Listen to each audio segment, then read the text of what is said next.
Bom dia a todos. Saudando o professor Altamiro Costa Pereira, eu saudo a todos os diretores aqui presentes. Dizer mais uma vez que é uma honra a Academia Nacional de Medicina estar sediando o 5º Simpósio da Rede de Cooperação das Escolas Médicas de Língua Portuguesa, discutindo o tema Formação Médica no Mundo Contemporâneo. Na realidade, ontem o programa do CODEM foi incorporado à sessão oficial da academia, que é toda quinta-feira, e hoje é uma sessão exclusiva do CODEM, portanto, eu vim aqui apenas para dar as boas-vindas aos senhores. Eu vou passar a presidência dos trabalhos, então, ao presidente da Rede CODEM e vou assistir da plateia esse evento. Então, muito obrigado a todos, bom dia e excelente evento. Professor Alberto Schneider, com a presidência dos trabalhos. Excelentíssimo senhor presidente da Academia Nacional de Medicina, acadêmico professor Francisco Sampaio, eu não posso deixar de iniciar esse nosso encontro de hoje renovando nossa gratidão não só pela sua dedicação, mas também por ter nos facultado a utilização de um ambiente tão fabuloso e que nos traz sempre uma lembrança de que a cultura, a ciência, a saúde, ela precisa ser preservada e esses valores são os mais importantes para o nosso conhecimento, para a evolução e, ao mesmo tempo, integração das nossas instituições. Então, professor Francisco Sampaio, saiba que nós somos muito agradecidos pela sua concessão desse espaço e da integração com a Academia Nacional de Medicina. Ao dar início, então, aos trabalhos, eu queria convidar para compor a mesa, já temos aqui o professor Altamiro, o magnífico reitor da UFRJ, professor Roberto Medronho, que é um dos organizadores dessa atividade do dia, e gostaria de convidar também a acadêmica, professor Roberto Medronho, também acadêmico, magnífico reitor e acadêmico, mas queria convidar também a professora e acadêmica Heloísa Bonfá para compor a mesa, também fazendo parte da comissão organizadora do evento. Nós dividimos em 2 etapas, eu vou procurar seguir a rotina do professor Francisco Sampaio, respeitando os horários disponibilizados a cada um, e teremos 2 mesas redondas, a primeira sobre impactos da inovação tecnológica e da inteligência artificial no projeto pedagógico e na relação médico-paciente, em seguida, a mesa redonda sobre desafios na aquisição de competências médicas para que o egresso atenda às expectativas da sociedade moderna.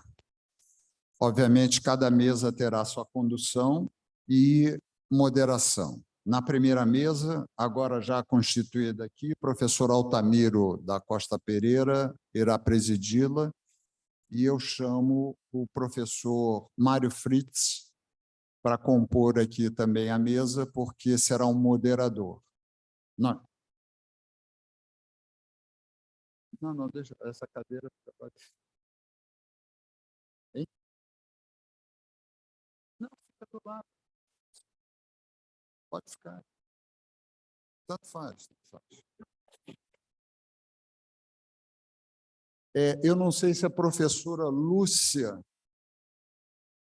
Klieman está conosco, está presente? Bom dia, professor Schneider, estou aqui. Bom dia, bom dia. Muito bem-vinda. Já vi que a senhora chegou ilesa ao Rio Grande do Sul, que é muito bom.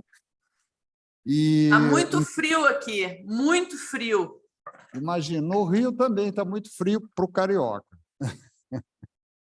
Bom, então eu vou passar a condução ao presidente da mesa, professor Altamiro, mas me permitam que eu faça o controle do tempo rigorosamente para poder respeitar a organização da própria academia.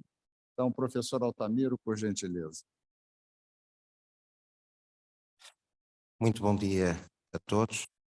Eu queria também, antes de mais, começar por cumprimentar a Academia Nacional de Medicina, na pessoa dos seus académicos e do seu presidente, o professor Francisco Sampaio.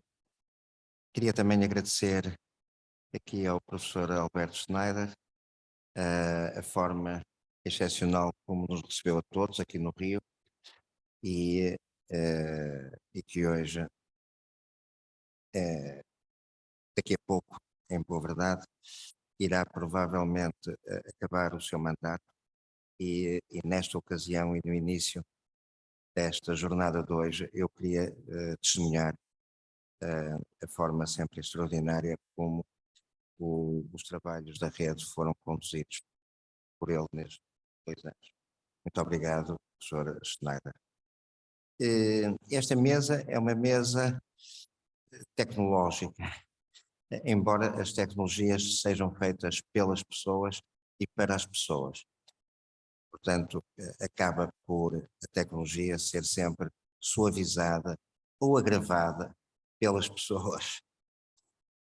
Nós nesta mesa vamos ter várias intervenções, a começar precisamente por uma intervenção via remota da professora Lúcia Kliman, que está já no Rio Grande do Sul.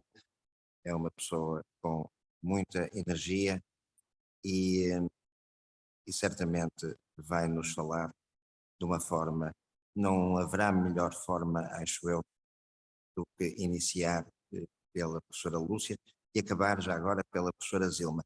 É uma mulher que vai iniciar, uma mulher que vai acabar, depois os homens lá pelo meio lá vão dizer algumas coisas interessantes também, mas também é uma coisa interessante notar que esta revolução tecnológica está, de alguma maneira, também a ser liderada por mulheres, que são, obviamente, quem nos dá o ser e a educação. Portanto, professora Lúcia, eu não sei se me ouve. Bom dia, professor Altamiro da Costa Pereira. Em nome de quem eu saúdo todos os presentes, a nossa Academia Nacional de Medicina por ter nos acolhido também, o nosso presidente da rede CODEM LP, professor Alberto Schneider. Eu vou fazer, a minha apresentação já está aí, e eu vou fazer uma apresentação um pouquinho menos convencional do que eu tinha planejado no início. Embora o tema da nossa apresentação seja inovação tecnológica, inteligência artificial no processo pedagógico na relação médico-paciente, próximo, por favor, eu me deparei, eu vou abordar 2 frases, 2 partes desse título. Pode voltar o anterior? Que é a inteligência artificial e a relação médico-paciente. O próximo.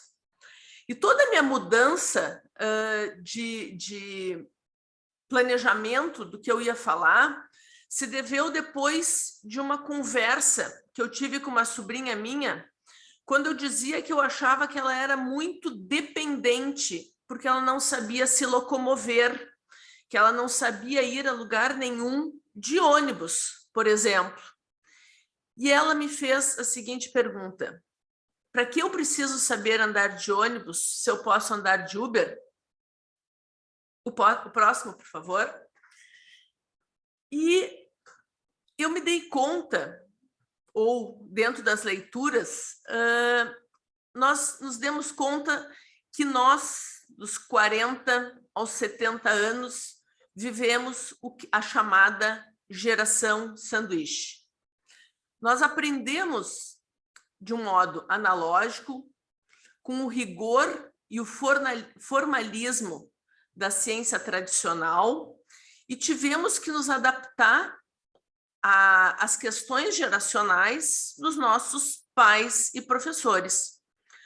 Por outro lado, com a velocidade com que o mundo está mudando, com a mudança do analógico para o digital, Nós somos demandados agora por uma geração de alunos que não quer se adaptar ao mundo analógico, nem vai se adaptar ao mundo analógico em que nós vivemos. Então, nós temos que fazer uma nova adaptação, não agora a antiga geração, a geração que veio antes de nós, mas agora a geração que vem depois de nós. O próximo, por favor. Então, eu identifico alguns problemas. Acho que nós estamos vivendo que essa questão da inteligência artificial e da relação médico-paciente passa por um conflito geracional. Este, eu vejo que é a motivação da grande discussão desse nosso problema.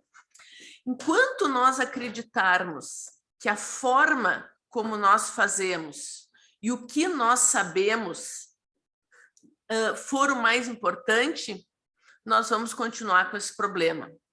Nós somos analógicos e nós ainda vivemos estranhamos a facilidade de acesso à informação. Enquanto nós dependíamos de pedir artigos, de depender do correio para que chegasse uma nova revista, ou que a informação não estava tão disponível para nós, essa não é uma realidade, nem dos nossos alunos e nem dos nossos pacientes. O próximo. Essa questão geracional, por parte dos nossos discentes, eles estão expostos a uma gama muito grande de estímulos, não entendem por que eles têm que saber de cor o que está facilmente acessível. E certamente eles desconfiam muito de nós quando nós apresentamos alguma dificuldade em lidar com as questões tecnológicas. O próximo, por favor. E agora, eu acho que a gente passa a se perguntar o que nós temos que ensinar. Nós temos que passar a informação, a construção do raciocínio clínico, as habilidades e atitudes de um médico ou a relação médico-paciente. Eu acho que são aspectos diferentes do ensinar e do fazer um médico, a construção de um médico, que a gente se preocupe, com a qual a gente se depara todos os dias no momento que nós estamos frente aos nossos alunos. O próximo, por favor. Uma das questões que eu acho que é importante que nós reflitamos nesse momento é qual é o background de cada uma das gerações com que nós estamos falando. Nós crescemos, essa geração de docentes, como eu digo, dos 40 aos 70 anos aproximadamente, em famílias grandes, que tinham irmãos, que tinham muitos primos, que podiam brincar na rua sem problemas maiores de segurança, que aprenderam a compartilhar e a ceder nas suas brincadeiras. A gente tinha que ficar no banco de reserva, muitas vezes, no jogo. A gente tinha que pedir para que o dono da bola nos convidasse para jogar. Os bens de consumo eram muito pouco disponíveis e o que a gente mais queria era a nossa independência. Nós éramos muito bons, ou nós nos desenvolvemos a partir da infância muito bem com os nossos relacionamentos, cedendo, conquistando. O próximo, por favor. Já a nossa geração de alunos e de pacientes pacientes mais jovens, é claro, vive uma realidade muito diferente.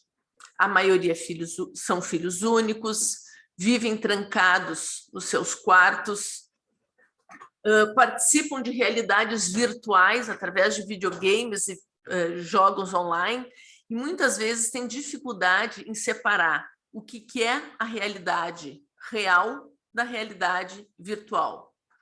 não tem apego aos bens de consumo, no sentido deles serem absolutamente descartáveis, estarem facilmente disponíveis, e como eles são únicos, eles não aprendem a ceder. Eles têm dificuldades de relacionamento. Eles vivem com pessoas na mesma categoria deles, mas vivem muito sozinhos. E eles não têm essa habilidade, não tiveram essa oportunidade que nós tivemos tão grande do desenvolvimento das habilidades sociais. A informação para eles está absolutamente disponível e a maior preocupação deles não é mais com a independência, e sim com a qualidade de vida. Nós vivemos uma sociedade, ou nós estamos nos encontrando com um grupo de alunos que tem uma preocupação, que tem um estilo de vida muito individualista. Passa ao próximo, por favor. E aí eu comecei a me pensar o que era importante, o que nós não aprendemos e que era importante para as gerações anteriores a nós. Nós não aprendemos a extrair raiz quadrada, ou pelo menos não era útil extrair raiz quadrada à mão, não era útil mais aprender a fazer as gomas dos guardanapos que as nossas mães ou avós tinham. Dentro da nossa cultura gaúcha, nós não precisamos mais aprender a debulhar milho e nem a acender liquinhos de gás ou lampiões de gás. Na área da medicina, a ausculta com o pinar e a sangria também deixaram de ser habilidades corriqueiras que já foram muito mais importantes para as gerações anteriores. A próxima, por favor. E o que foi importante para a nossa geração e que não é mais? Eles não precisam mais aprender a preencher cheque, a rebobinar fitas de vídeo ou fitas cassetes, a discar o telefone ou a ver horas em relógios de ponteiros. Nós não ensinamos mais em nível de graduação nem a fazer flebotomia, nem a fazer episiotomia.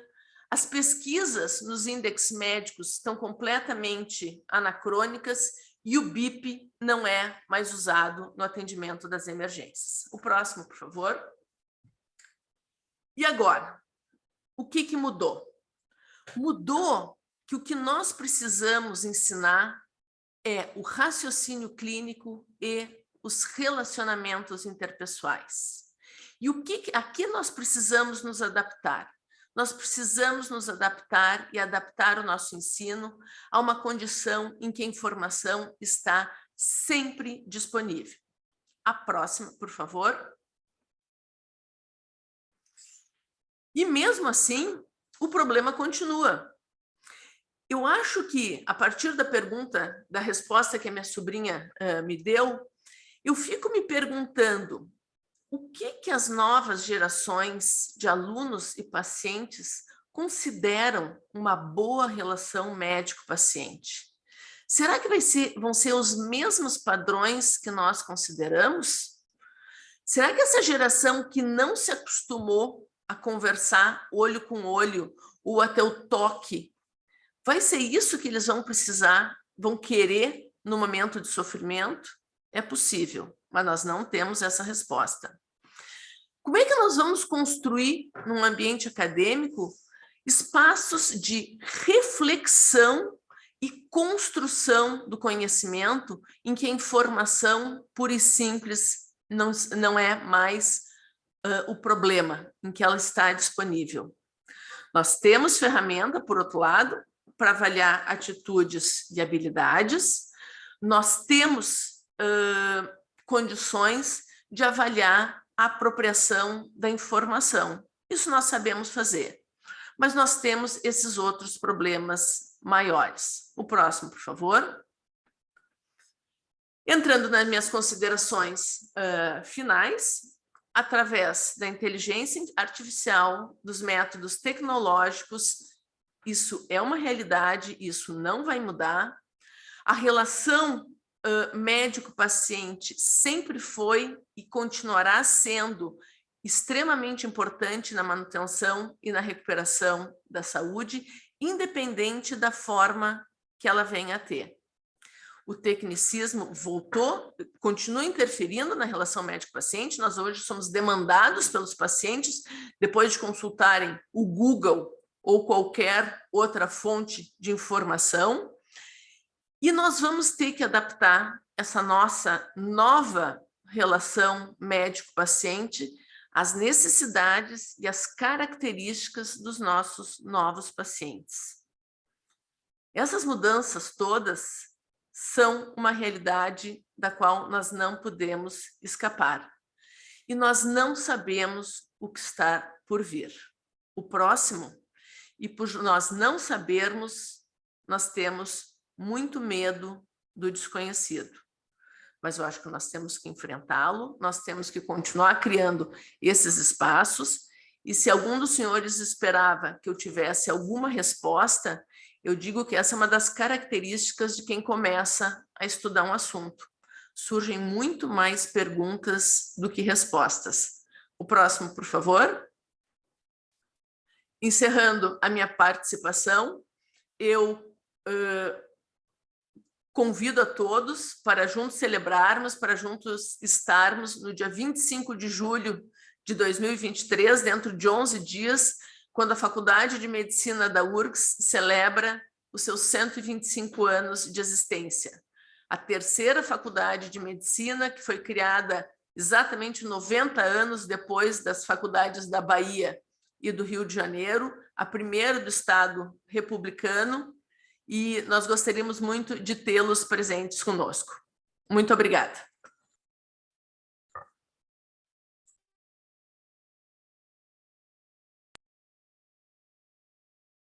Muito obrigado, professora Lúcia. Eu realmente não pude deixar de me lembrar que está, apesar de todas as tecnologias, de estarmos aqui a falar e a ouvir Rio Grande do Sul, e estando aqui no Rio de Janeiro, e estando certamente muitos outros colegas de todo o mundo lusófono, mas não pude deixar de pensar como mais importante foi ainda ontem lhe dar um abraço e sentir com o tato a sua afetividade. É claro que nós vamos, e sabemos isso desde também o Darwin e a evolução das espécies, nós vamos guardando sempre, digamos, as nossas origens. Eu lembro-me quando iniciei a Faculdade de Medicina, de ouvir falar na anatomia, no cérebro do réptil e depois no cérebro do mamífero, etc. E agora vamos também guardar nos nossos cérebros estas influências digitais, mas não nos conseguimos descartar dos velhos cérebros e das velhas influências. E, portanto, é só uma forma, a inteligência artificial, de juntarmos a todas as nossas experiências prévias. Bom, mas agora vamos dar a palavra ao professor Luís Graça, da Faculdade de Medicina da Universidade de Lisboa, que já agora é uma faculdade irmã da Faculdade de Medicina do Porto, já que fomos criados na mesma altura pelo mesmo rei, Dom João VI, quando regressou a Portugal, precisamente em 1825. Portanto, vamos fazer 200 anos juntos também em 2025. Por favor. Muito obrigado, professora Altamiro. Muito obrigado à organização por esta oportunidade de apresentar algumas considerações e para discutir convosco um assunto que acho que será cada vez mais importante. Antes de começar a discutir a inteligência artificial, eu gostava de perder um minuto a falar da inteligência natural, e que tem a ver com um bocadinho na sequência com aquilo que eu referi ontem. Nós, na nossa rede e no nosso mundo, antes de pensarmos em inteligência artificial, temos que pensar na melhor forma de tirar partido da competência de cada um de nós, mas também da forma como, trazendo pessoas para uma rede, conseguimos ir mais além do que aquilo que nós conseguimos fazer sozinhos. Isto é apenas um exemplo de um artigo recente que nós publicámos há 2 ou 3 meses, em colaboração com a Ana Caetano Faria, aqui do Brasil, e que seguramente não seria possível de fazer ou pelo nosso grupo ou pelo grupo da Ana Caetano isoladamente. Da mesma forma, temos em curso uma colaboração com a Denise Fonseca, da Universidade de São Paulo. Também não seria possível chegar a esses resultados se fosse algo feito por nós individualmente. E por isso é preciso não desperdiçar o potencial humano e o potencial natural antes de pensarmos no potencial artificial. Acerca do tema de hoje, achei que isto ia ser super fácil e a minha estratégia foi, como veem aqui, ir ao Bard, que é mais atualizado e pesquisa na internet mais atual do que o ChatGPT, e pedir para o Bard me ajudar a fazer esta palestra. O resultado foi catastrófico, na verdade. E convido-vos a todos a pedirem a uma destas ferramentas de inteligência artificial para vos contar uma piada. Eles vão contar-vos uma piada, mas vocês não vão achar piada. E vão pedir para explicar, e ela vai explicar porque é que aquilo tem piada, e vocês continuam a achar que aquilo não tem piada nenhuma. É mais ou menos o mesmo que nós experimentamos quando um brasileiro conta uma piada de portugueses. E o que eu quero dizer é que isto não é algo que seja extremamente novo. Na verdade, algo que nos preocupa neste momento, como o plágio e todas essas coisas, não é uma consequência direta da inteligência artificial, é uma consequência direta do acesso à informação. E, na verdade, esta pesquisa, todos nós faríamos esta pesquisa no Google há pouco tempo anterior e chegávamos na mesma à informação. A grande diferença é que agora nós estamos a fazer o outsourcing da pesquisa. Em vez de sermos nós a pesquisar fonte por fonte, nós conseguimos transferir isto para um algoritmo que faz este trabalho para nós. Isto tem alguns aspectos, isto está errado, isto foi parar aqui, não sei porquê. Ignorem esta coisa que devia estar apagada. O que isto faz é que este processo até pode ser melhor. Eu fiz algumas tentativas de pesquisa relacionadas com vacinas, que é a minha área de trabalho, e é algo onde as fontes de informação estão contaminadas com imensa informação que é, enfim, não quero dizer palavrões nesta sala. Basta dizer rubbish. Mas, e aquilo que acontece é que se nós pesquisarmos no Google, em que nós não fazemos o outsourcing, nós somos confrontados com toda essa informação. Se nós fizermos essa pesquisa com ferramentas de inteligência artificial, isso já não aparece nesta pesquisa, porque os algoritmos conseguem distinguir aquilo que são fontes mais credíveis de fontes que têm menos credibilidade. E algo que nós também fazemos quando fazemos uma meta-análise versus uma análise, uma revisão ad hoc. Claro que temos uma desvantagem. Quando ganhamos isto, perdemos alguma coisa. E aquilo que perdemos é a transparência. Começa a ser opaco as fontes, começa a ser opaco a forma como chegamos a esses resultados. Outro problema neste contexto é o viés. As informações são tão boas quanto as bases de dados que nós podemos utilizar. E é muito conhecido que se nós pedirmos a estes sistemas de inteligência artificial para nos criarem uma imagem de um médico, invariavelmente o médico vai ser caucasiano, com ar contente, de meia idade, porque esse é aquilo que está nestas bases de dados. Contudo, se nós não utilizarmos isso, mas formos fazer a pesquisa no Google, isto é o que nos aparece como o primeiro hit, se nós pesquisarmos por doctor nas imagens do Google, que é realmente o viés das bases de dados, que depois é transposto para aquilo que são os resultados. No entanto, neste momento, a inteligência artificial é tão inevitável como a internet e tem grandes vantagens que vão tornar a inevitabilidade, a incorporação da inteligência artificial na nossa prática diária. Vão tornar o ensino mais eficiente, com grandes vantagens, porque vão permitir uma atenção personalizada, identificar dificuldades de cada aluno e oferecer respostas individualizadas para aquele aluno melhorar, identificar-se que aquele aluno está com problemas especificamente em bioquímica e ter um plano especializado para ele. pode fornecer ferramentas para uma maior competência, tirando partido de bases de dados e de minar a informação desses bases de dados, vai conseguir treinar alunos para diagnósticos diferenciais muito melhor do que sistemas em que não conseguem fazer esta integração da informação, são sistemas com que todos nós treinamos. Facilita seguramente a aquisição de conhecimento atualizado, porque consegue estar permanentemente à procura dessas atualizações e transpor essas atualizações para nós. Eu devo confessar que eu faço batota, porque para a atualização na minha área de trabalho, eu utilizo não inteligência artificial, mas inteligência natural. São os investigadores do meu grupo de trabalho que me vão mandando os artigos que vão saindo e que eu devo ler. E isso nunca falha, é melhor do que a inteligência artificial. Pode melhorar a capacidade de simular situações, ou seja, aquilo que nós conseguimos treinar através de simulações, consegue com muito mais realismo fazer simulações que sejam alinhadas com aquilo que é o mais provável que o aluno encontre quando iniciar a sua carreira clínica e a sua vida profissional. E, em último ponto, algo que vai ser fundamental, que são as ferramentas de suporte à decisão. Todos nós estamos habituados a fluxogramas de decisão, árvores de ações baseado em determinados pressupostos, e esse modelo invariavelmente vai ser transformado com a incorporação da inteligência artificial como formas de apoio à decisão. No entanto, isto tem algumas preocupações. Por um lado, a acessibilidade e o custo.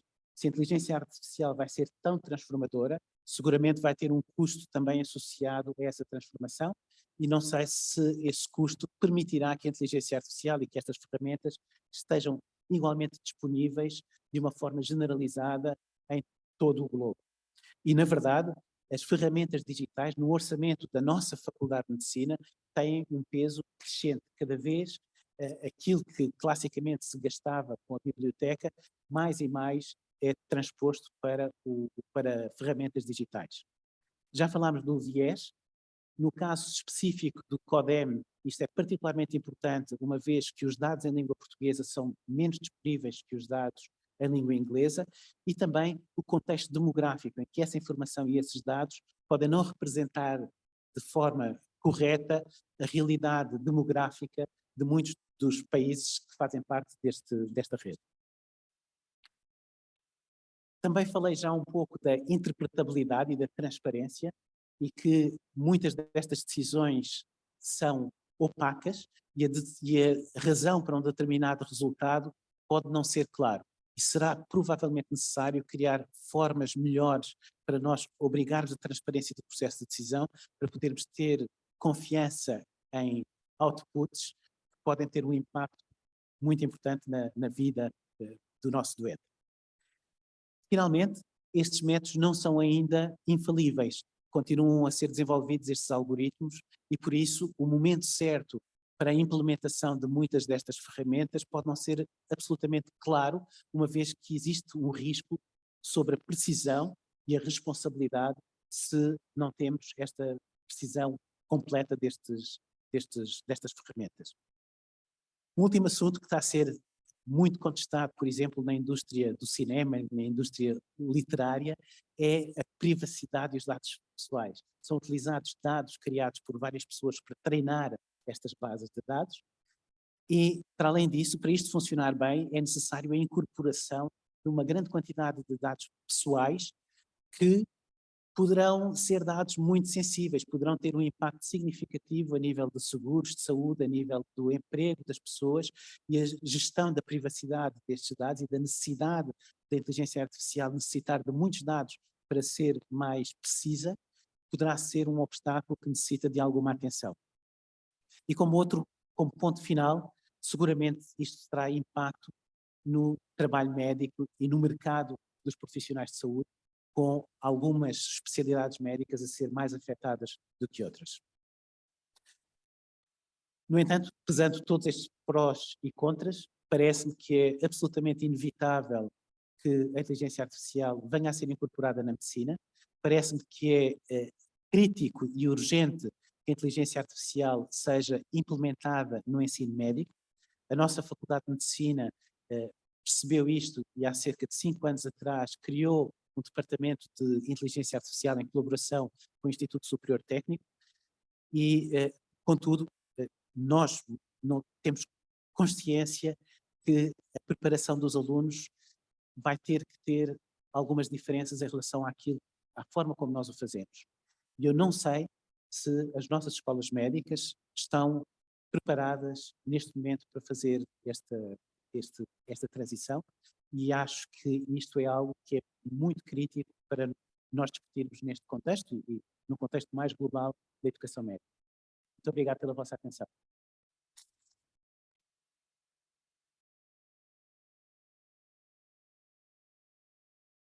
Muito obrigado, Sr. Luís Graça, por mais este importante contributo. De facto, essa pergunta que nos deixa, será que as escolas médicas estão preparadas para estas alterações? Eu posso dizer que lá no Porto, a Faculdade de Medicina tem liderado na própria Universidade do Porto este debate, e organizamos já dois seminários envolvendo todas as faculdades da Universidade do Porto, e foi muito interessante ver a forma como o impacto da inteligência artificial está a ter no ensino, e áreas tão diferentes como a medicina, as belas artes ou as ciências e a engenharia. Eu acho que, tal como a professora Lúcia disse, nós não estamos preparados, mas nós vamos acabar por nos preparar. E isto que estamos a fazer hoje aqui na CODEM é de alguma maneira uma extensão já de 2 outros debates que tivemos lá no Porto. Então, com a sua ligação ao Instituto Superior Técnico, penso que é importante fazer levar este debate às bases, aos docentes, aos estudantes, etc. Ora bom, nós vamos agora ter já de seguida o professor Luís António Diego, da Universidade Federal Fluminense, Rio de Janeiro.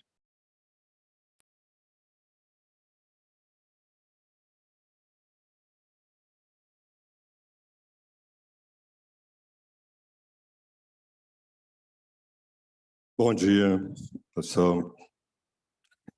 Eu inicio saudando o presidente da CODEM, Dr. Alberto Schneider, e também saudando a Academia Nacional de Medicina, através dos acadêmicos da doutora acadêmica Heloísa Bonfá, e do magnífico reitor, também acadêmico, do Roberto Pedronho, da minha alma mater, que estou aqui representando do professor Adalto Barbosa, que agradeço muito a confiança, mas a minha alma mater é a UFRJ. E no tempo em que o diretor do hospital ainda era o professor Clementino Fraga Filho, já há algum tempo, né?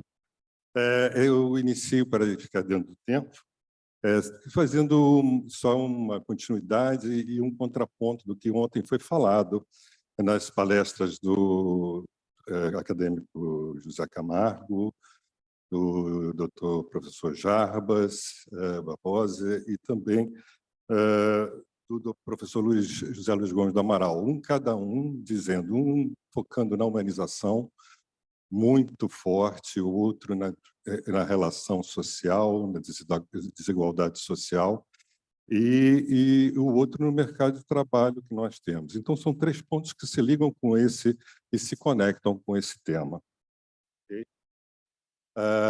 Então, um roteiro simples disso, que não tem conflito de interesse, sou professor da dedicação exclusiva da Universidade Federal Fluminense, para que quem de fora era a Universidade Federal do antigo Estado do Rio de Janeiro. Como eu digo, eu nasci na capital federal, cresci no Estado da Guanabara e vivo no Estado do Rio de Janeiro.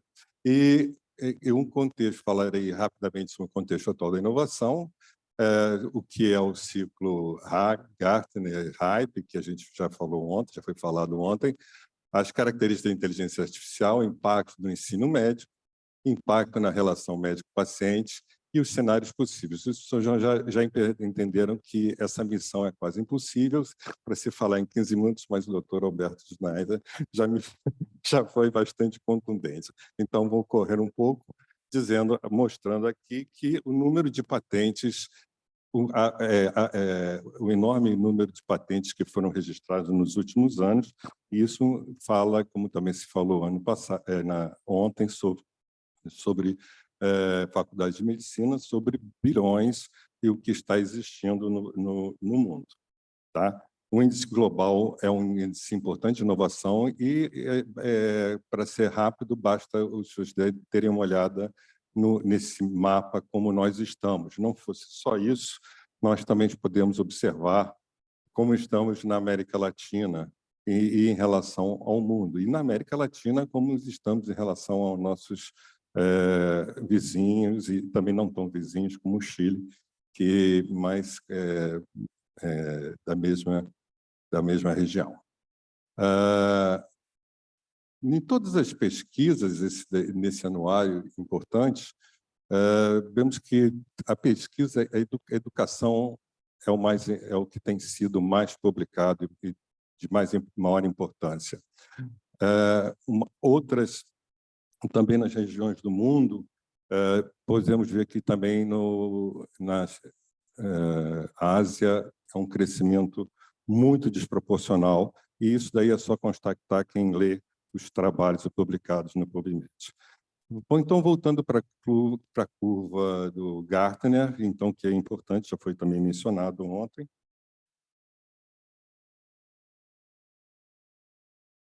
Ontem, o que você fez aqui? Hoje? Não, você fez alguma coisa aqui. Obrigado. Então, aqui já foi falado ontem do hype, do entusiasmo, né, importante nessa curva, e que, como qualquer tecnologia, isso é bastante usual. Numa fase uma fase de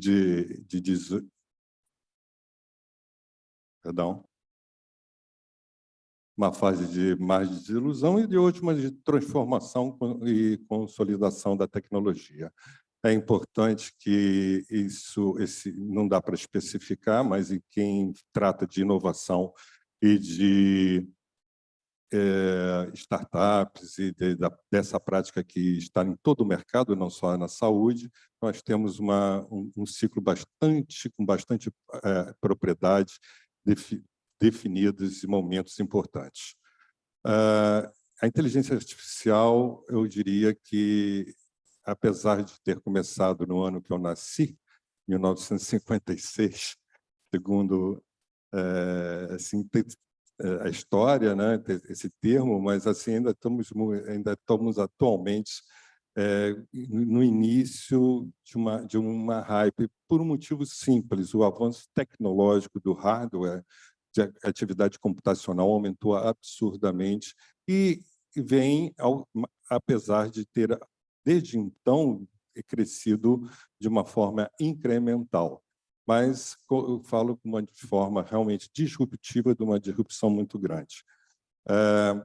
Não é à toa que o ChatGPT teve uma evolução absurda nos últimos meses, tendo uma modelagem complexa, mas com uma interface muito amigável que trouxe para todos nós. E isso significa um investimento absurdo também na saúde, em todos os campos. E também, por outro lado, uma democratização da inteligência artificial. Essas características da inteligência artificial, não dá para me esmiuçar todas elas, mas elas podem ser condensadas no que a gente chama de inteligência geral, que é o que interessa atualmente nesse momento muito peculiar, que é a integração de capacidade de todas essas inteligências para resolver problemas novos, inesperados, indefinidos. E também aí vai ao encontro do que foi falado hoje, já com ambos os palestrantes que me antecederam, a professora Lúcia, falando dessa nova geração que percebe todas as características de uma forma muito diferente da nossa. Então, esses conceitos de inteligência, que aí poderíamos esmiuçar um pouco mais, que infelizmente não há tempo, estreita, geral, superinteligência, que é aquela que seria maior do que a nossa inteligência, vamos assim dizer, são muito importantes de serem falados. Outra vantagem, eu tenho que correr um pouco, que é a vantagem do aprendizado de máquina. O aprendizado de máquina em cima de dados foi absolutamente fantástico nos últimos anos, especialmente na última década, e hoje estamos num volume muito grande. Só lembrar um jargão que é muito falado, quem trata de informática, que é garbage in, garbage out. Eu acho que isso é o mais importante quando a gente vai pensar, inclusive, na questão de hoje do prompt, quando falamos de um chat GPT, falamos de engenharia de prompt, e passamos de um Basic Transformer para um Structured Transformer no GPT, que é uma maneira nova de se entender essa relação de chatbot. Tá? Também em outras áreas, como já foi falado, inclusive, ontem comentando com a professora Lúcia, sobre... desculpe aqui, sobre imagens, sobre a questão de especialidades que já vem experimentando, como a radiologia, como a patologia,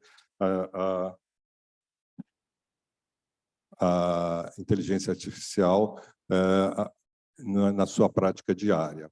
Mas nós teríamos que falar ainda nessa inteligência abdutiva que ainda nós não chegamos.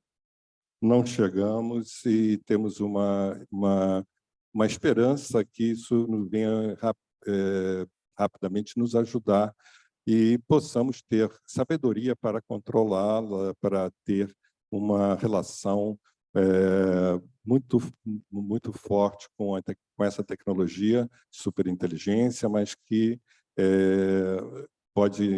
que não se torne aquele robô do Hall do 2001, Odisseia no Espaço, que eu tive o prazer de assistir no cinema na minha infância. Então, assim, só para vocês terem uma ideia, hoje, como esse um site de perguntas e respostas muito conhecido, né, de Ask a Doctor, e o mais importante, eu coloquei até em verde aí, um pouco poluindo o slide, mas assim, esse foi feito um trabalho, botando em cima da pergunta original de uma pessoa e tudo, o que o chat GPT nos respondeu e as conclusões importantes, que são, os avaliadores preferiram as respostas do chatbot. Como já foi dito anteriormente, eles são muito amigáveis e são respostas bem educadas, né? E elas são significativamente mais empáticas. Isso aqui é uma notícia de ontem. Olha só, chatbot saiu da imprensa. Do Google é aprovado em exame para ser médico nos Estados Unidos. Isso foi uma notícia página de ontem. Tá? O Google especializado em medicina passou no exame que permite exercer a profissão de médico nos Estados Unidos. Seus resultados, no entanto, foram inferiores aos humanos, mas lendo a matéria não foram tão inferiores assim, não. E outros rivais existem, né? Por exemplo, o Bard, isso também é notícia de ontem, rival do ChatGPT, criado pelo Google, é treinado por humanos mal pagos. Olhem só, olha a importância dessa notícia. Tá? Isso daí é um dos pontos que nós, como formadores de opinião, devemos nos preocupar. A corrente do ChatGPT também, notícia de ontem, né? Dia 13, com concorrentes desse ChatGPT e da inteligência artificial. Não é à toa que também notícias muito recentes, do Musk lança logo, não é só ir a Marte, com o seu Opportunity, que é o robô, mas ele já está em tudo, e também outros rivais do ChatGPT que estão aparecendo. O que nós podemos fazer na faculdade, nas nossas universidades? Isso aqui é uma pinceladinha muito rápida do que nós fazemos na UF. Por exemplo, temos um laboratório de Health Tech, que temos impressão 3D. Hoje pouco se fala de impressão 3D, porque a impressão 3D ela já virou rotina, entendeu? Então, e isso utilizou, inclusive, essa semana, numa cirurgia de líquido paravalvar, fazendo-se um modelo por impressão 3D para poder ajudar na reparação desse líquido. Bom, em relação ao ensino, como esses conceitos podem auxiliar os professores e os tutores a construir novas trilhas de conhecimento? Isso temos que pensar nesse estímulo à criatividade, já foi bem falado aqui. Uma coisa que temos que ter atenção é essa atrofia, uma possível atrofia pela inteligência artificial dos alunos, uma preguiça intelectual. Por que não? Entendeu? Como se foi, como a professora Lúcia falou, assim, olha, eu posso ir de Uber, então, mas assim, será que no momento que o Uber falhar ou tiver uma greve não tem que ter um ônibus? Existe o Movit, né? um outro aplicativo para ônibus. Catalogização de objetos de aprendizagem é muito importante, principalmente metodologias ativas, leitura de expressões dos alunos, isso tudo tem. Outras questões, assim, como o NORA, né? Não temos uma resposta, mas, assim, engenharia de prompt é falado em tudo, porque também vamos ter que estudar nossa engenharia de prompt, também na medicina. Atenção ao conteúdo com uma curadoria muito forte. Prestar atenção na privacidade. E nesse volume de dados, nós não temos o FOMO, né? O famoso Fear of Missing Out, que é uma intoxicação por tudo isso. Na UF, nós tendo uma preocupação muito grande, temos uma agência de inovação com várias atividades, e que a medicina também pertence. Tivemos uma progressão, inclusive, com startups de medicina. Esse é o ambiente da Agir, que propicia uma aceleradora de inovação dentro da Universidade Federal Fluminense. Tá? Na medicina, eu não vou me esmiuçar, mas assim, um artigo muito recente falando desses fundamentos, das fundações, que perpassa por todos esses campos. Nós temos também uma recente publicação mostrando, principalmente, redução do tempo diagnóstico, com estratificação de risco em todos esses campos, ou no tratamento, na produção de fármacos, e quando a gente falar nos homens, né, na farmacogenômica, na farmacogenética, é muito importante, no gerenciamento e nesse fluxo de trabalho e como já foi muito falado aqui, na otimização de ensaios clínicos e prevenção de surtos. Ele fala especificamente da COVID. Prioridades que eu falo, que eu sou da área de segurança do paciente, milito com segurança do paciente há muito tempo, e já estou terminando. Penso que a qualidade de segurança, elas precisam estar sempre com foco nisso, com custo-efetividade. O papel essencial da força de trabalho no setor saúde deve ser repensado. Existe uma política nacional de inteligência artificial, a academia, todas as universidades precisam estar muito atentas a isso na educação e saúde pública. Nós temos como limitações, considerações éticas. Estive recentemente no CAMI, na Dinamarca, e lá tinha uma de simulação com uma professora de ética, um centro de simulação permanente. Tá? Temos que pensar a caixa preta de tomada de decisão, já vimos que estão sendo mal pagos, e como que essas bases de dados, o garbage in, garbage out, e o potencial de deslocamento da força de trabalho. Isso daí dá exemplo, que já tem projetos na Câmara de Deputados, então tem um lado político que cabe, inclusive, à própria Academia Nacional de Medicina como uma entidade desse respeito, participar. Também com outras entidades, como a OAB, que está se preocupando de forma importante. Os cenários possíveis, encerrando, eu acredito que nós podemos ter um progresso demorado, com resistência de profissionais, que evidentemente que a gente sabe que isso é uma realidade, com impacto na performance permanece mínimo em algumas áreas, desigualdade, um progresso moderado, adaptação, um progresso mais rápido de adoção conforme aquele ciclo. Eu agradeço, espero ter terminado no tempo, e nós estaremos inaugurando a nova sede da Faculdade de Medicina da Universidade Federal do Fluminense, agora nesse segundo semestre, que já está completamente pronta, aguardando só alguns detalhes para ser inaugurada. Muito obrigado, agradeço a todos vocês.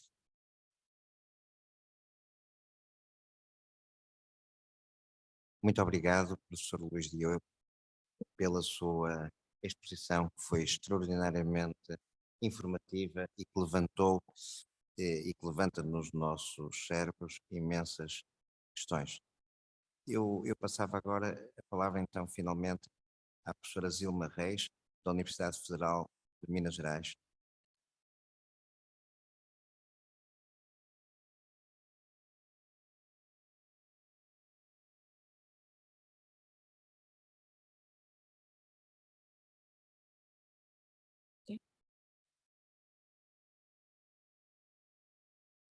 Bom dia a todas e a todos. Eu saúdo a mesa em nome do acadêmico Alberto Schneider e do querido professor Tamiro, e agradeço muito a oportunidade de estar aqui, a minha universidade. A nossa universidade, ela tem já uma história, e eu venho trazer aqui um pouco das nossas inquietudes com a questão da tecnologia digital e da inteligência artificial, mas talvez numa visão um pouco mais otimista do que as que eu ouvi, mas isso aqui é bom, né? Vamos fazer essa troca aí de experiências.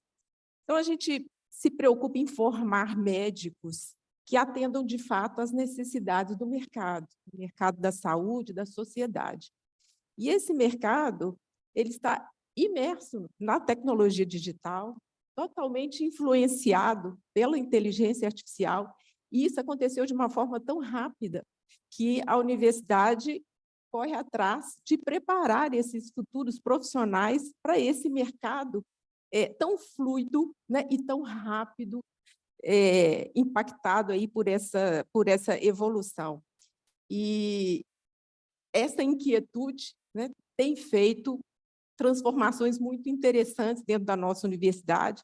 Então, a medicina ela nunca foi esse lago sereno das certezas, e essa pedra que caiu, que é chamada tecnologia digital, e dentro desse bojo a inteligência artificial, ela tem feito transformações muito interessantes no nosso meio acadêmico.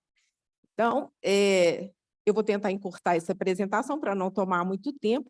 Vou passar aqui já a apresentação da nossa universidade. Então, nós estamos num momento muito interessante em que, pela primeira vez, a universidade, a Faculdade de Medicina, é coordenada por 2 professoras, nos nossos 112 anos de existência, e uma reitora também, né? Então, a gente está numa gestão plenamente feminina, e eu não sou a diretora da faculdade, nem a vice, mas eu coordeno o Centro de Informática em Saúde já há 12 anos, e sou membro da diretoria executiva do nosso CIA Saúde, o nosso Centro de Inovação e Inteligência Artificial para a Saúde, que completa 3 anos de existência, e então a gente já tem um caminhar nesse sentido, de como esse centro trouxe profundas transformações e vem trazendo, né, de uma forma muito rápida, como essa pedra que cai no lago, e essa energia que se espalha pelos vários ambientes da universidade.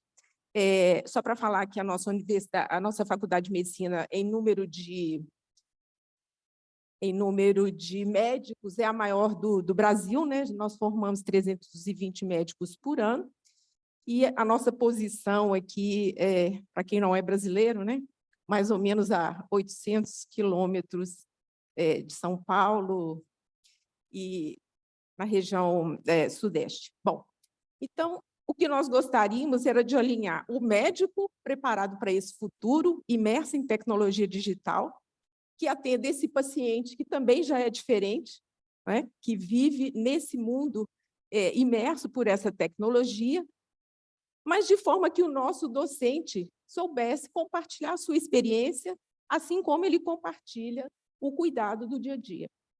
Isso não é simples.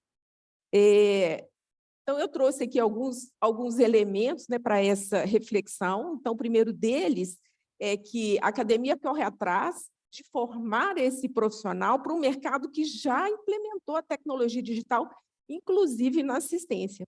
Então, aqui à direita está o prontuário eletrônico do SUS, o eSUS, com inúmeros aplicativos, Conect SUS, SUS Vacina, SUS Gestão, né? A adoção dos tablets pelo agente comunitário de saúde e a própria informatização das unidades básicas de saúde. Então, será que estamos preparando bem, né, o nosso egresso, o nosso médico para esse ambiente, né, já tão imerso pela tecnologia? Inclusive, né, pensando também não só na inteligência artificial, que é um dos elementos de um guarda-chuva maior, que é a saúde digital, a inteligência artificial também já foi incorporada, né? Então, para quem trabalha na área da oncologia, a medicina de precisão, isso é muito evidente, né, de como a inteligência artificial, bem utilizada, ela pode trazer elementos de aprimoramento no cuidado. Só que, será que os docentes estão preparados para explicar o que é a medicina de precisão? O que é um algoritmo, né, por trás da decisão terapêutica dentro de um determinado perfil oncológico? Bom, aqui, dados da pesquisa TIC Saúde, que é uma pesquisa anual que é feita, né, pelo Ministério de Ciência e Tecnologia, a gente traz que 91% das unidades de cuidado primário no Brasil já usam prontuário eletrônico e 33% dos nossos médicos, dos enfermeiros do país atenderam pacientes por teleconsulta em 2022. Então, embora a gente esteja preparando ou não, o mercado já utiliza, né? Inclusive o teleatendimento. E isso não é diferente na rede pública e privada, né? Também o sistema público e privado, todos se alinham muito rapidamente a esse ambiente digital. Nós temos também uma política pública, é importante notar que existe um impulsionamento, não só do mercado, mas também de políticas públicas, e o Ministério da Saúde publicou em 2020 a Estratégia de Saúde Digital para o Brasil, já prevendo as necessidades dos próximos 8 anos. E, dentre essas prioridades, são 7 prioridades da Estratégia de Saúde Digital, a prioridade 5 é formação de pessoas, é capacitação de recursos humanos adequados para esse cenário da tecnologia digital no cuidado da saúde. E a prioridade 7 é a criação de um ecossistema de inovação em que a academia, o mercado, né, e as políticas públicas possam trabalhar em conjunto, trazendo as melhores inovações e as mais adequadas para os nossos vários cenários de atendimento à saúde pelo Brasil. Com relação aos discentes, né, o nosso médico do futuro, eles já não são mais os mesmos, né? Eles pedem mais do que as lições clássicas, eles pedem menos exaustão e mais efetividade. Então, o meu olhar para a tecnologia digital é nesse sentido.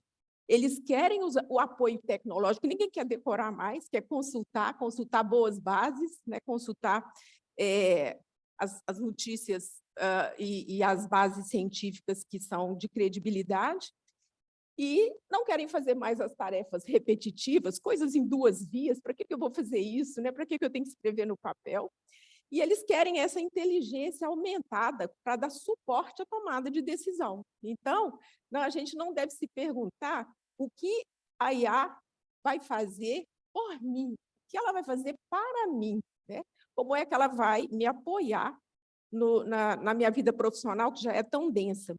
Aqui são dados da Fundação Getúlio Vargas e também da TIC Saúde, mostrando que a sociedade já mudou, né? Então, o médico do futuro, que para mim já é o médico do presente, ele tem pacientes conectados, né? Então, a gente tem aí que 92 milhões de brasileiros acessam a internet pelo celular e 95% dos brasileiros se conectam todos os dias, ou quase todos os dias.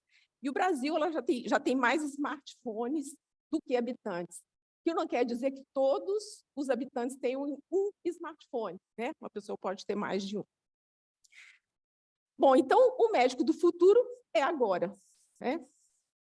A gente precisa correr atrás e tentar uma incorporação curricular que traga conteúdos de saúde digital, de inclusão digital, de letramento em saúde digital. Então, a nossa experiência é a seguinte: a gente não pode pensar em introduzir inteligência artificial sem ensinar qualidade de dados, sem ensinar a fazer telesaúde, sem ensinar a fazer um bom registro em prontuário eletrônico. Então, existe um passo anterior, que é o letramento na tecnologia digital, né? O que é perfil de acesso, o que é senha. Existe um conteúdo que é muito bem já pensado e elaborado, né? Que seria o conteúdo mínimo que um profissional de saúde deveria saber de tecnologia digital. Então, o que nós temos feito, essa imagem aí da construção, né? ChatGPT, vem aqui terminar esse prédio para nós, seria essa questão de que nós somos insubstituíveis, o ser humano é insubstituível no seu papel de cuidar, né? E a gente precisa colocar a tecnologia no nosso lugar. No início, ela causa mesmo um estranhamento, né? Mas, assim como qualquer outra tecnologia, ela é regulada, e o Brasil tem dado passos muito interessantes no sentido da regulação. Então, qualquer algoritmo que influencie na tomada de decisão, ele precisa ser autorizado pela Anvisa, ele precisa passar pelas mesmas etapas, prova de conceito, ensaio clínico, para que ele possa, de fato, ser incorporado nas práticas. Então, nesse momento, eu digo que a nossa universidade está construindo as bases éticas de equidade, de transparência para o uso da inteligência artificial, investindo na educação digital, no uso, no letramento da saúde digital. E agora aqui, eu acho que tem um conceito também, desculpem não ser um pouco professoral aqui, mas muita gente não entende muito bem o que é a inteligência artificial, né? Na verdade, ela é um conjunto de tecnologias. Toda vez que você simula a inteligência humana em máquinas, né? Incluindo o machine learning, que é usado quase como um sinônimo, mas as possibilidades são muito interessantes. Então, ele nos ajuda a ver melhor, a ouvir melhor, ele permite que a gente interaja com as máquinas, com a fala. Então, a gente pode vislumbrar cenários de um cirurgião descrevendo a cirurgia e a cirurgia automaticamente sendo colocada dentro de um prontuário ou acionando equipamentos com a voz, né? Ainda a questão do nariz de inteligência artificial, a gente tem a possibilidade de identificar bactérias pelo odor que ela exala, assim como os sensores de nariz artificial conseguem identificar a safra de um vinho, a uva. Então, as perspectivas, né, são muito maiores do que as dos algoritmos, e o nosso Centro de Inteligência Artificial, ele trabalha com um conjunto muito grande de pesquisadores. A gente teve que sair da nossa área de conforto. A gente tem cerca de 160 pesquisadores nesse centro, pessoas da engenharia, da ciência de dados, da ciência da informação, das várias áreas da saúde. É um grande centro. A Universidade Federal do Rio Grande do Sul também tem pesquisadores nesse centro.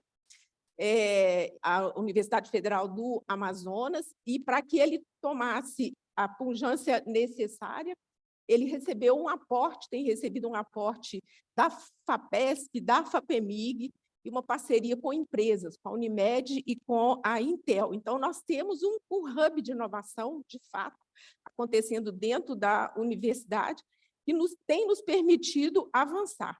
Então, algumas soluções aqui, para ser muito breve, é a incorporação curricular.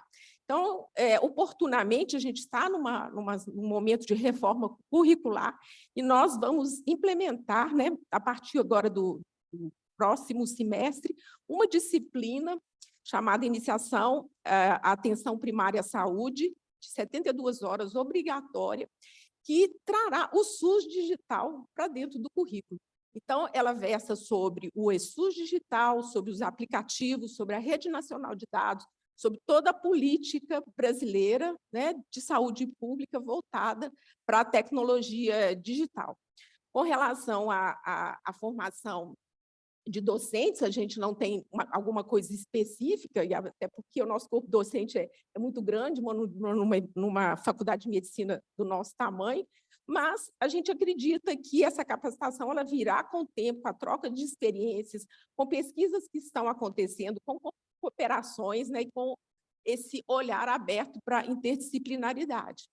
E a Universidade Federal de Minas Gerais ela tem sido vista também como um apoiador dessas políticas públicas de saúde digital. Então, daqui a 2 dias, nós vamos lançar, junto com o Ministério da Saúde, no Congresso Nacional dos Secretários Municipais de Saúde, no CONASEMS, uma plataforma chamada Educa ESUS APS. Então, é uma plataforma de letramento em saúde digital, com foco no prontuário eletrônico e nos aplicativos do SUS. Bom, então é isso. Para nós, a nossa visão é que tecnologia e arte são oportunidades, né? Elas precisam ser bem usadas. O que faz a tecnologia bem ou mal, geralmente, é o próprio usuário, né? E toda a questão da visão da sociedade e da regulação que se faz sobre ela. E eu posso dizer assim, que tem acompanhado muito de perto, e o Brasil tem colocado posições firmes e bastante interessantes no sentido de regular essa tecnologia, né, para que ela seja usada como instrumento e para que ela seja validada. Não é assim, eu fiz um software, está pronto para usar. Bom, ele vai influenciar a tomada de decisão, então ele precisa ser regulado. E nós temos esse centro, né? Então a gente partiu para o interdisciplinar. A gente já tinha um centro de informática e temos agora esse centro maior de inovação e inteligência artificial. Esse centro, então, nós já temos, nesse momento, 16 projetos de saúde sendo financiados.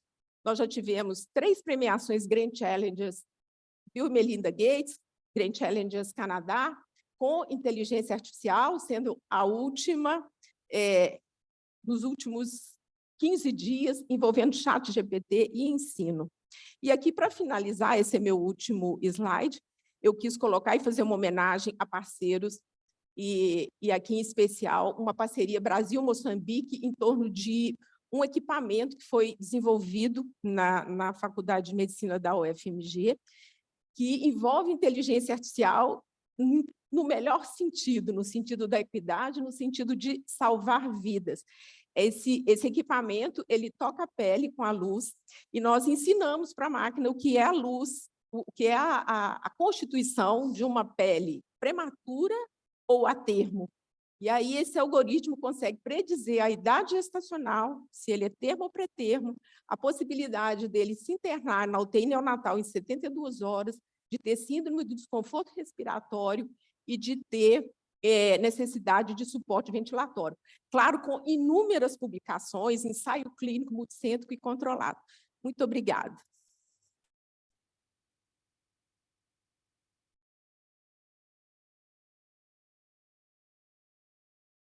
Muito obrigado, professora Zilma.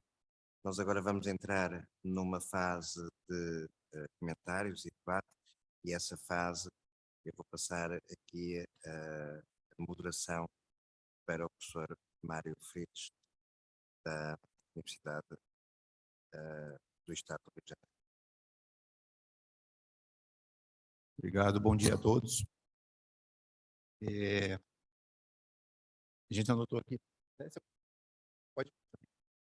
Vou só depois mostrar uma apresentação rápida de 2 minutos, uma apresentação mais provocadora, na verdade, alguns pontos. E acho que as apresentações foram excelentes, né? Pois até a gente queria ver se a gente podia dar acesso a essas apresentações para todos, né? Que eu acho que tem informações muito relevantes. Como foi dito aqui, a gente tem um desconhecido pela frente, e estranho é que a gente tem que conviver com algumas deficiências, inclusive estruturais, do nosso currículo, dia a dia, com essas inovações ao mesmo tempo, né? Quase que trocando pneu com o carro andando. Então, a gente tem muita dificuldade junto ao corpo docente dessa compreensão e também junto aos alunos. Então, a gente precisa avançar bastante. A gente podia estar aqui, inclusive, conversando sobre outros aspectos. A gente tem a questão da curricularização da extensão, que é um aspecto atual também, a questão da medicina legal, da dificuldade em anatomia patológica, ou seja, vários aspectos aí curriculares, mas não tem como deixar de discutir o envolvimento da inteligência artificial e da tecnologia, que pode, inclusive, ajudar nesses aspectos também que estão deficientes, né? Você consegue ir passando, porque... então, são só 8 ou 9 slides. A questão das plataformas online, não há dúvida que isso surgiu e foi acelerado com a questão da pandemia, né? Então, tivemos que incorporar isso rapidamente, especialmente entre os professores, né? Os alunos tiveram até mais facilidade, mas os professores tiveram que se adaptar mais rapidamente. Os recursos interativos que facilitam e atraem mais o aprendizado, né? A questão de perguntas e respostas e alguns games, e os aplicativos móveis, porque os alunos já não leem mais os livros, né? É difícil fazer os alunos lerem os livros, já tem dificuldade de ler, inclusive, os próprios artigos, já não nem mais acessam mais o computador. Hoje, eles se baseiam basicamente no celular mesmo, então não tem como fugir dessa realidade. Isso. Já foi dito aí a questão do aprendizado de máquina, que tem gerado alguns algoritmos, o feedback que tem que ser personalizado mesmo. Isso ajuda a identificar alguns pontos que precisam melhorar, então a tecnologia pode ajudar nesse feedback. E a telemedicina, que tem surgido e tem avançado e tem facilitado a questão de acesso ao paciente, principalmente nas áreas remotas. A gente tem uma resolução recente no Brasil que ajudou a estruturar, porque durante a pandemia ficou muito confuso, mas agora está mais estruturado, só que os serviços de saúde vão precisar se adaptar cada vez mais.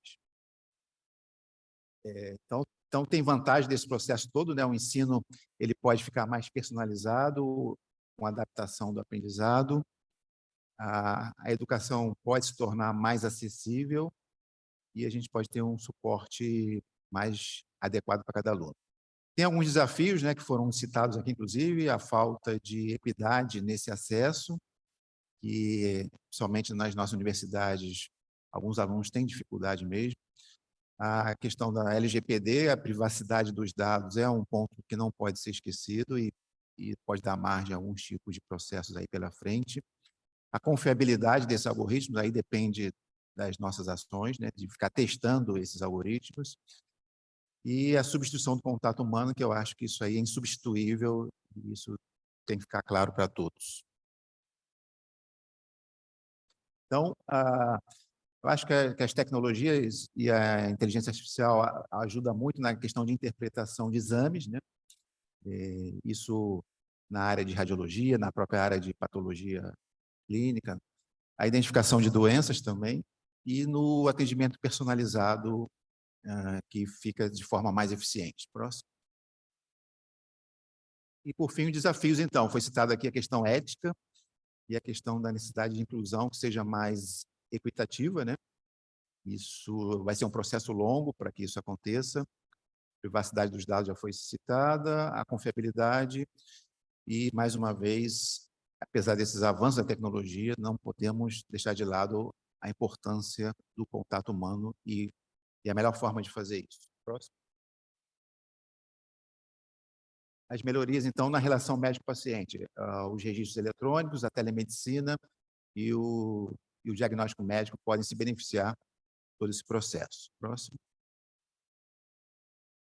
O futuro, que na verdade eu nem diria que é futuro, é uma visão do presente mesmo, né? Que é a maior acessibilidade, a necessidade de um aprendizado mais contínuo e a personalização e a individualização. Não só a personalização do ensino, mas também da assistência ao paciente.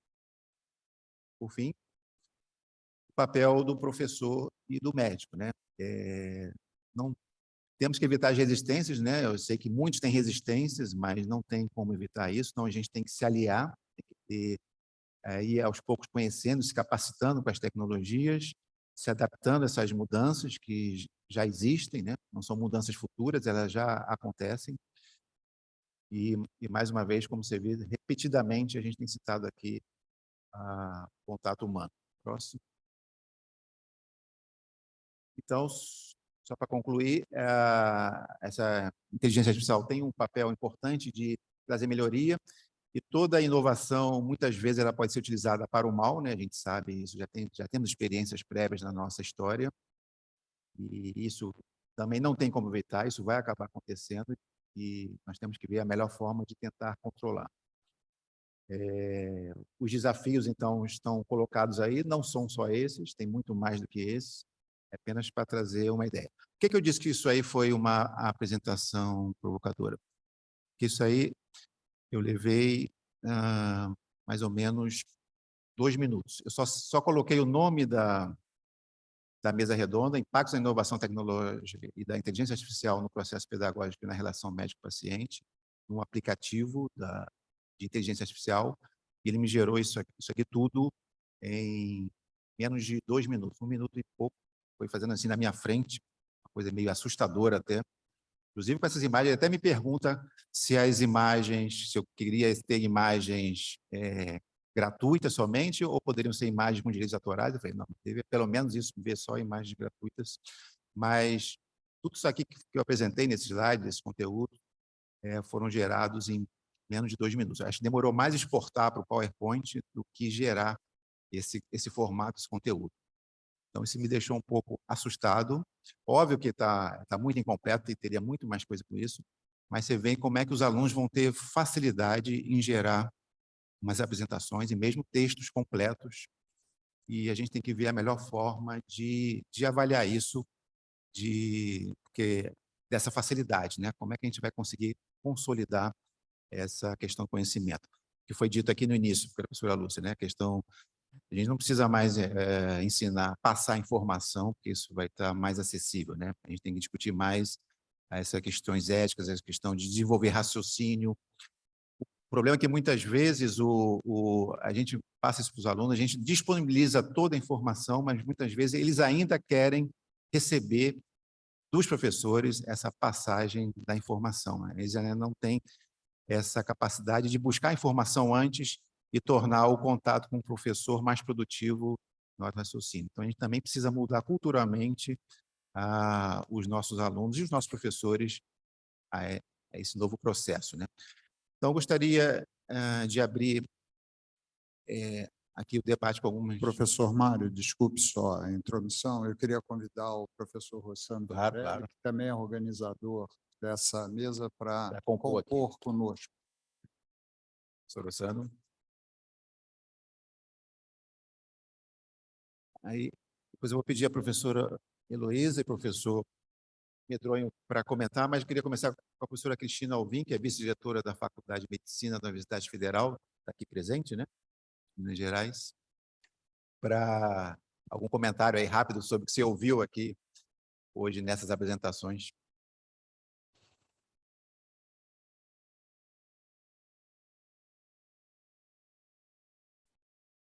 Obrigada. Bom dia a todos e todas.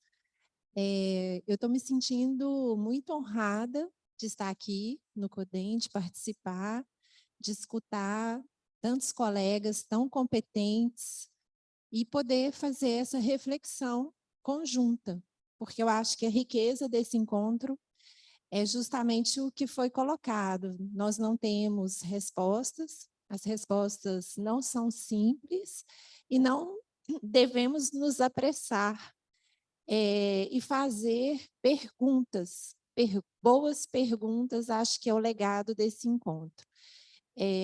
Me sinto novamente privilegiada e, como todo privilégio, isso chama a uma grande responsabilidade de levar essas reflexões para as nossas instituições e para os nossos estudantes e as pessoas que nós assistimos. Então, gostaria de agradecer ao professor Alberto pelo acolhimento, pela gentileza com que nos recebeu em sua casa, na sua cidade, e dizer que eu gostaria de participar novamente desses encontros, que foi de uma riqueza impressionante. Muito obrigada.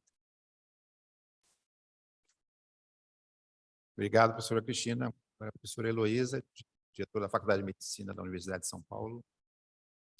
Eu queria também agradecer professor Alberto, professor Medronho, professor Rossano, professor Altamiri, professor Mário, é uma honra estar aqui. Eu queria ressaltar 3 pontos que eu acho extremamente importantes quando a gente discute a inteligência artificial. O primeiro ponto é que ela vai facilitar a vida, e vai mesmo. E nós precisamos entender que nós não teremos profissionais de saúde suficientes, isso já está acontecendo na Europa, nós temos dificuldade de enfermagem, e nós vamos ter dificuldade de atender toda a demanda necessária. Para isso, nós precisamos usar a inteligência artificial para que ela nos ajude no processo. Vestíveis para acompanhamento de hipertensão e outras coisas serão uma realidade e nós devemos usar esse instrumento. Então, acho que isso é uma coisa importante. A segunda coisa é que nós temos que não ser tão patrocinadores do ensino. O aprender a aprender e se tornar um aprendiz contínuo tem que ser uma meta que nós temos que trabalhar. Os alunos precisam ser desafiados, eles precisam ser proativos no ensino deles e não podem ser só passivos. Então, neste processo, nós temos que trabalhar. E o terceiro ponto é que se nós diminuirmos o tempo preenchendo formulários, vamos usar o tempo para aquilo que a inteligência artificial não pode nos substituir, que é a relação médico-paciente. Obrigada.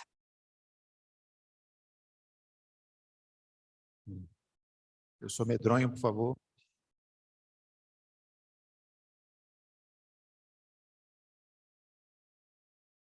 Bom dia a todos. Inicialmente, saudar o presidente desse encontro, nosso querido diretor da Faculdade de Medicina, professor Alberto Schneider. Agradecer aos expositores, porque foram exposições muito boas e muito enriquecedoras, e saudar os nossos confrades aqui presentes e a todos que aqui nos assistem fisicamente ou remotamente. Eu tenho 2 questões. A primeira delas, eu queria levantar aqui um fato curioso, que poucos talvez não tenham tido atenção. Mas Dom João VI talvez tenha sido o rei que mais criou faculdades de medicina, porque ele criou 4 faculdades de medicina.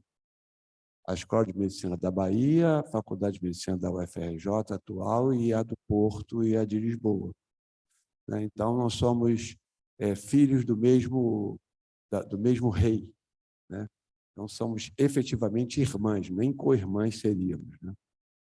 A outra questão, agora entrando no que foi exposto, eu teria duas perguntas que julgo muito interessante que nós reflitamos, principalmente depois dessas belas apresentações. A primeira delas, eu estava conversando aqui na academia nesses dias, e um professor, já de muitos e muitos anos, de medicina, falou uma coisa muito curiosa. Ele falou assim: é interessante, Medronho, que quando inventaram o estetoscópio, achávamos, naquela época, que a relação médico-paciente ia se distanciar muito, porque até então nós auscultávamos o tórax, encostando nossos ouvidos no paciente. Mais tarde vieram todos os recursos tecnológicos para a inteligência artificial, e eu acho que a gente não pode culpar a tecnologia pelo distanciamento que existe do médico-paciente. A responsabilidade é nossa.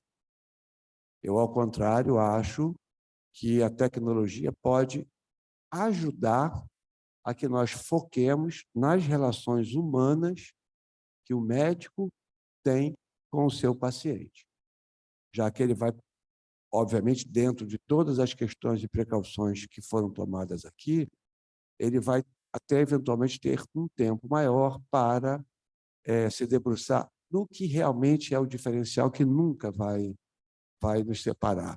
A máquina humana é insubstituível, a meu juízo, assim como a nossa inteligência natural. Mas me preocupa, sim, o fato de nós termos todas as questões, prioritariamente no mundo virtual, quando o contato pessoal dos pacientes, sem prejuízo à telemedicina, sem prejuízo a nenhuma das tecnologias, ensino à distância. Nós estamos avançando muito na UFRJ nisso também, mas sempre com essa preocupação do lado humano.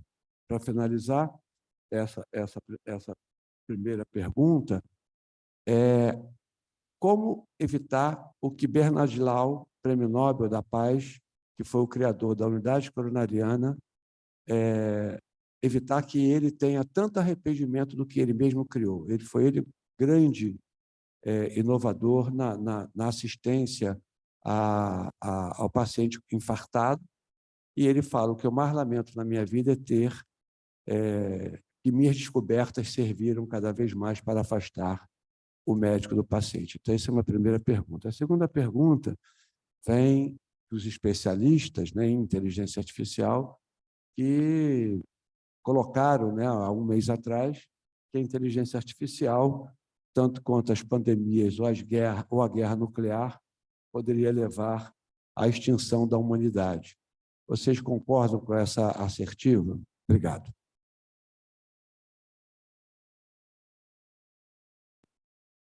O professor Medronho colocou mais polêmicas e controvérsias aí para a gente poder discutir, isso é bastante interessante.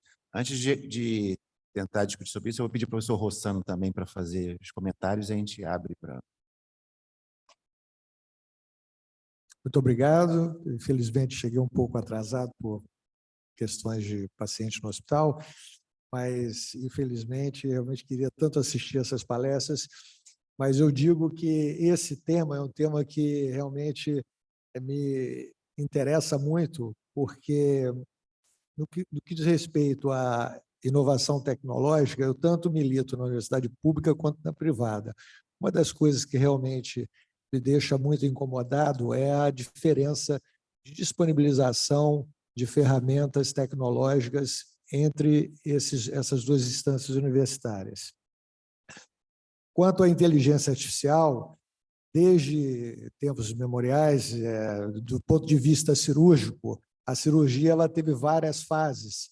A fase da empírica, a fase do domínio da anatomia, a fase do controle da dor, do controle da asepsia, dos parâmetros fisiológicos, da tecnologia cirúrgica, da videocirurgia, da robótica, e agora o próximo patamar, sem dúvida nenhuma, que já está sendo utilizado principalmente na questão da imagem, a inteligência artificial é uma realidade.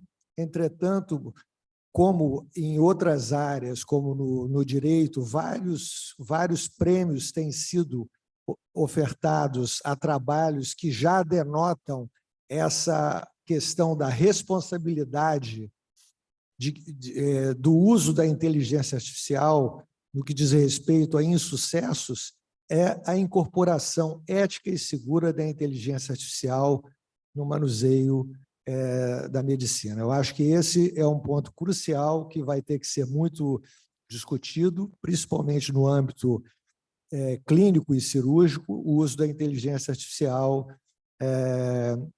na cirurgia.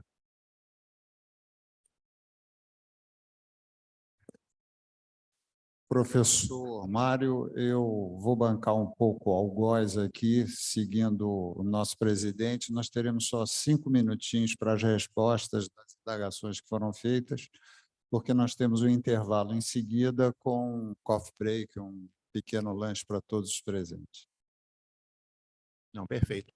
Não, então, a gente pode abrir para alguém, se alguém quiser comentar. Eu, particularmente, acho que não será suficiente para acabar com a humanidade. Eu acho que no passado também se achou que as bombas nucleares iriam acabar, né? Então, acho que o homem tem a capacidade de utilizar isso da melhor forma em seu benefício. É óbvio que teremos muitos problemas aí pela frente, mas ainda sou otimista em relação à capacidade humana aí de ajudar nessa situação. Alguém quer... Quem pediu a palavra aí? Temos só 4 minutos e meio agora. Eu, se puder fazer um comentário aqui de fora de Portugal. Bom, eu cumprimentando a mesa, moderadores, doutor Altamiro Costa Pereira, doutor Mário Fritz.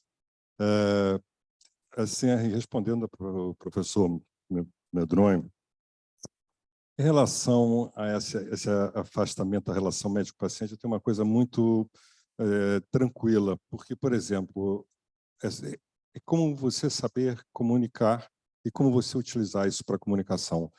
Hoje, uma das observações que eu mais ouço é o afastamento na consulta do médico para o paciente, porque temos um computador na frente. Então, o médico não olha, não faz um contato visual. A partir do momento que nós tivermos um chat GPT, ouvindo, diferenciando vozes de quem está na consulta, se é mãe, se é pai, e conseguindo colocar isso, tudo isso, e no final da consulta, resumidamente, isso já é possível, ter um resumo e possíveis hipóteses diagnósticas, e você está apenas olhando, falando com o paciente, concordando. Isso eu acho que aproxima mais, isso é um exemplo, do que afasta. A questão que se coloca aí é sempre a legalidade e como essas informações serão disponibilizadas e a privacidade que a LGPD nos impõe, não só aqui, mas que como está sendo e em outros países no mundo. Então, dentro de um software dessa maneira, então, por isso que eu falei muito sobre quem faz esses algoritmos, quem tá nisso. Agora, ele é uma ferramenta que ela pode, sabendo, bem aproveitada, aproximar, voltar àquela empatia, por isso eu falei da palavra da apresentação do professor Camargo ontem, no início, de que faz falta, que vem perdendo de alguma maneira, e também diminuindo o tempo de gestão, que nós, como a professora Heloísa falou, de formulários, etc., nós podemos ter isso de uma forma melhor, entendeu? Não precisa mais, como eu vivi em Chicago alguns anos atrás, que eu tinha consulta e tinha um gravador que ele ia gravando e depois alguém transferindo e tudo. Hoje é muito mais prático. Então, respondendo a sua pergunta, é isso que eu penso. Obrigado. Professor Carlos Robalo, da Universidade de Coimbra, pediu a palavra. Muito obrigado. Eu serei rápido, já estamos um pouco em cima da hora, depois terei tempo de fazer cumprimentos na mesa seguinte, mas eu, em primeiro lugar, gostei muito de todas as apresentações, foi uma mesa excelente e de todos os comentários que foram feitos.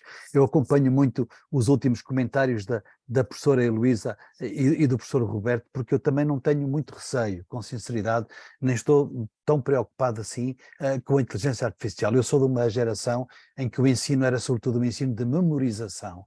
Depois começámos a ter, obviamente, a promoção do raciocínio e da integração clínica como, enfim, o paradigma do ensino-aprendizagem. E, portanto, estas buscas de chat GPT que os nossos alunos podem fazer, eu julgo que lhes podem permitir também um espírito crítico e de pesquisa judiciosa, e há um aspecto que foi aqui realçado que é fundamental, quer dizer, a relação médico-doente será sempre aquilo que será digamos, o gold standard da medicina. Eu tenho aqui na minha mão aquilo que foi o antecessor do estetoscópio e, portanto, não é com este objeto ou com o estetoscópio que nós estamos mais longe dos nossos doentes. Eu julgo que nada substitui a mão e a voz e o olhar do médico sobre o nosso doente. Aliás, na apresentação da professora Lúcia, eu reparei que por detrás da sanduíche, da geração sanduíche, estava uma maçã. Portanto, há sempre esperança, não é? Há sempre esperança e, portanto, havia algo de bom naquele slide que parecia, de facto, um pouco estranho, olhando para o conteúdo da sanduíche. E gostava também de corroborar o que disse o professor Luís Graça relativamente ao sentido do humor da inteligência artificial. Eu tenho feito inúmeras pesquisas, até nas minhas funções de Presidente da Sociedade Europeia de Pneumologia, para pedir ao ChatGPT uma piada que tem que ser dita num jantar, e de facto não tem graça nenhuma. Eu digo sempre, faço sempre aquilo que o ChatGPT me deu, como proposta, e depois faço sempre uma proposta minha também, e saio sempre vencedor, porque na realidade, provavelmente, a inteligência artificial também irá ter sentido de humor no futuro, mas por enquanto ainda lhe estamos, de facto, na dianteira relativamente a esse aspecto que eu considero fundamental na vida. E eu vendo as fotografias que eu recebi hoje no nosso grupo do WhatsApp, do final do dia de ontem, acho que o sentido do humor também esteve seguramente presente no local onde jantaram e onde conviveram. Muito obrigado. Obrigado. Sei que outras, a gente não tem mais tempo, talvez na segunda parte. Vou passar para o professor Altamiro, presidente, para poder encerrar. Um minutinho só. Perdoe, professor, só porque eu vou lhe passar a palavra para encerrar também a sessão. Eu só queria mencionar uma frase que eu não poderia deixar, que eu gosto muito de dizer, que tem toda essa contextualização que foi dita aqui. É uma frase que diz o seguinte: conheça todas as teorias, domine todas as práticas, todas as técnicas, mas ao tocar uma alma humana, seja apenas outra alma humana. Essa frase é de ninguém menos do que Carl Jung. Muito obrigado. Passo a palavra agora ao professor Altamiro para encerrar a nossa mesa redonda.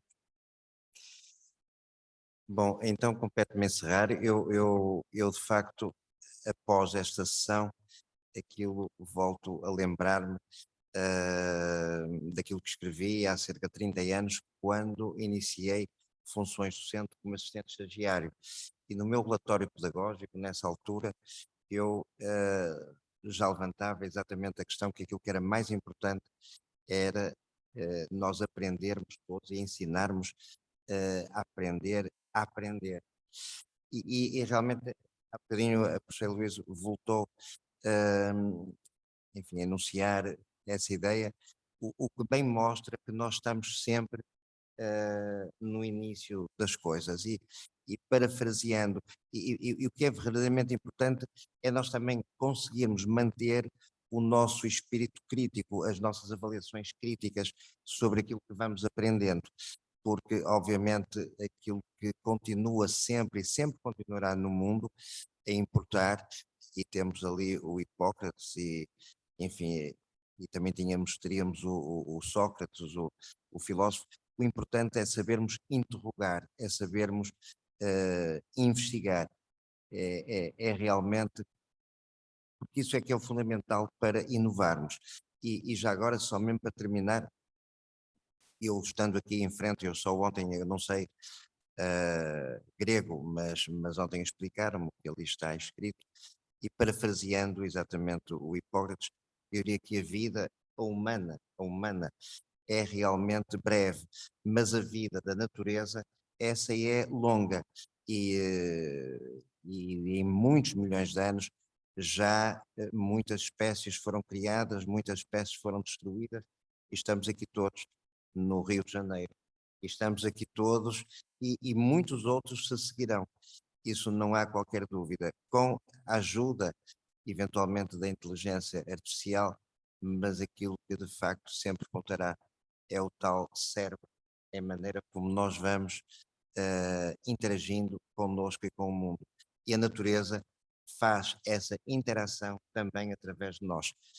E, portanto, eu encerrava a ação parabenizando todos e acho que foi muito agradável. Obrigado.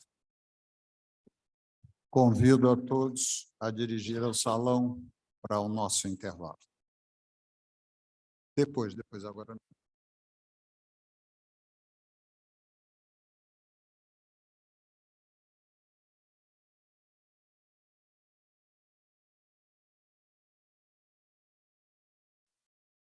Só avisar. Nós